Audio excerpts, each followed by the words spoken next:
Samantala mga kapuso, dahil pa rin po sa nakaambang big time oil price hike, kaya pa ba? Yan ang tanong. Dahil nga po sa inaasahan nga pong big time oil price hike simula bukas, ang tanong, kaya pa ba? Dahil inaasahan rin po ang pagtataas sa presyo ng mga pagkain gaya ng gulay, karne at iba pa. At live mula sa Maynila, may unang balita si Bea Pinlac.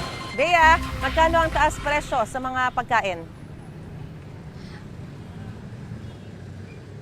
Maris, nako hindi pa alam ng mga tindera sa ngayon kung magkano nga ba yung magiging taas presyo nila. Pero ngayon pa lang, nangangamba na sila dahil kapag daw may taas presyo sa produktong petrolyo, hindi maiiwasan na sumabay din dyan yung pagmahal ng presyo ng iba pang bilihin gaya ng gulay at manok. Tila wala ng preno ang malakihang taas presyo sa produktong petrolyo bukas Martes, bunsod ng tumitinding tensyon ng Iran at Israel. Ang ilang nagtitinda sa Blumentritt Market nangangamba dahil anila kasunod na niya ng lalo pang pagmahal ng presyo ng mga pangunahing bilihin. Hindi pa nga tumataas yung petrolyo, ang taas na agad ng gulay at manok, baboy. Lalo na ngayon tataas pa yung petrolyo, di baka mas dodoble pa yung presyo niyan. Tumaas ang puhunan. Hello. Tapos mura lang yung bintahan. Wala, tiyaga na lang talaga. Sana nga po hindi na po tataas kasi wala na pong kinita yung mga tindira, ganun.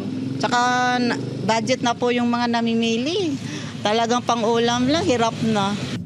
May ipit din daw sa nakaambang taas presyo ng petrolyo ang mga maliliit na negosyo. Hindi naman kami pwedeng magtaas. Kasi inaano namin yung mga tao na kahit isang tuka lang din. Wala naman tayo magagawa. Lahat naman tayo apektado. Ayon sa Philippine Amalgamated Supermarket Association Incorporated, tiyak na may epekto sa cost of production ng mga manufactured food ang oil price hike. Kapag tuloy-tuloy ito at tataas ang presyo dahil sa nangyayari sa Middle East, pwedeng they might have to adjust somewhere along the way. As to when, that's a management decision. As to how much, again, it's management decision. Papasa sa amin ng distributor and then we'll have to pass on to the consumers, for sure. Tuloy-tuloy din ang pagtaas ng parinda kasi hindi naman pwede na magpalugi tayo. Sinusubukan pa namin kuhanin ang reaksyon ng Department of Trade and Industry. Maris, ayon sa mga nakausap natin, kung hindi huhupa ang hidwaan ng Israel at Iran at magtuloy-tuloy ang inaasahang taas presyo ng mga bilihin, hindi lang daw mga mamimili ang kawawa, kundi pati na rin ang mga nagtitinda. At yan ang unang balita mula rito sa Maynila. Bea Pinlac para sa GMA Integrated News.